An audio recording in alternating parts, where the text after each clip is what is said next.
Lhakpa.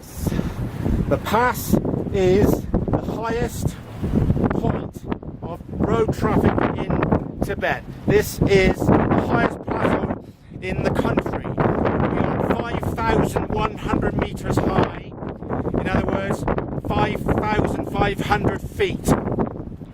The wind is howling and it's brought the temperature down to -1 degree.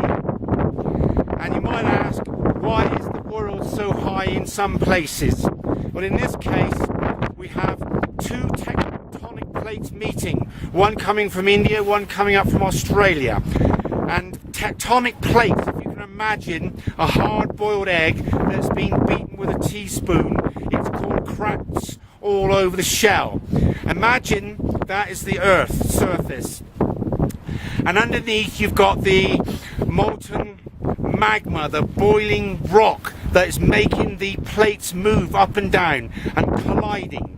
And the Himalaya plate is hit the plate from Australia, and they've pushed against each other, and one of them had to lose the battle of the buckle, and the Himalayas were pushed over the top as the rocks buckled to form this massive mountain chain.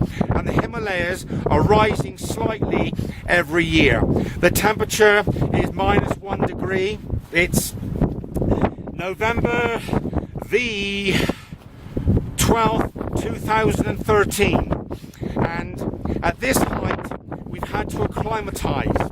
Now what I mean by that is we're out of breath, you can get headaches, you can blow your nose and it will bleed because there's less pressure on the capillaries. Now going back to my student days when we were lectured by Tudor Hell, the physiologist at the West Sussex University back in 1981, he would tell us there's not less air at this altitude, as some people think there's less oxygen. At sea level, we were taught at school, you got 14.7 pounds per square inch hitting the base of your hand. And that was caused by a column of air from the stratosphere. So the higher you go up the tube of the column of air, the less pressure there is. So the vacuum gradient, the pressure gradient of driving the air into the lungs from the high pressure to low pressure when you suck in the air is a lot greater at sea level than here.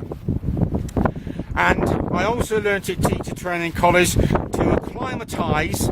If you keep fit, you open up extra blood capillaries to take oxygen to the capillaries to the muscles to oxygenate oxygenate the muscles. And the more capillaries you can open up, the more air and the less out of breath you'll be. That's why Kenyan and Ethiopian athletes do so well at the Olympic Games. So I've acclimatised quite well, and I haven't had any headaches, and I do get out of breath suddenly. If you climb some stairs, you suddenly get hit with a shortage of breath. Another factor to take into account is when you're at this level, water doesn't boil at 100 degrees centigrade. It boils less because water needs pressure to boil, and at sea level we learned 212 degrees Fahrenheit, 100 degrees centigrade. And the higher up you come, water will boil at a less temperature. And that's why they put springs in car radiators to make water boil at a higher pressure to stop the radiator from boiling over. So, because we're seeing Mount Everest again, it is positioned slightly left of me in your picture, the little white peak, not to be confused with the big peaks on the right. The mountain was named after a British surveyor in India in the 19th century. It's 29,000 feet high, and climbers, or people who experience altitude, the human body produces millions of extra red blood corpuscles. They attract oxygen into the blood, and the higher you climb, the more you have in the body. And the Tibetans here, they've genetically inherited this over the centuries, so they can run around without getting out of breath. And it would take me several weeks to fully acclimatise. we've been steadily gaining altitude in Tibet, and I'm getting out of breath less often, and I'm gradually acclimatizing. We get higher and higher each day.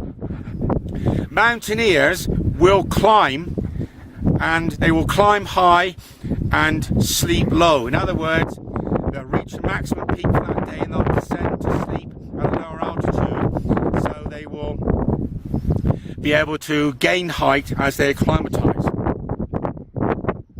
It is the Himalaya mountain range that we're on, and the high Himalayas behind us.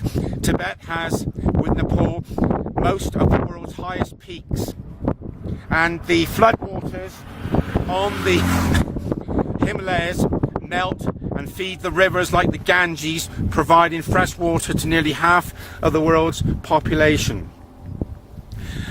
And I'm now signing off saying Tibet has been a wonderful experience, and I thank my guide Namse for being the cameraman during this part of the tour. Thank you, Namse. I will now say to you, this is possibly the last Turn of Travel episode this year. To recap, we did Sir Francis Drake in Panama twice, in January, February and in June. We then also included in Panama the Panama Canal, and we did Sir Francis Drake, the Panama Canal. At home I did Sandal the Seagull. To start off Turner's Travels, we were in Nairobi in August at a primary school. Then in October we came to Oman, flew on to Nepal, and now we're in Tibet. And I hoped we can do some more Turner's Travels for you next year. So from Yatsu Lao La Paz, good afternoon.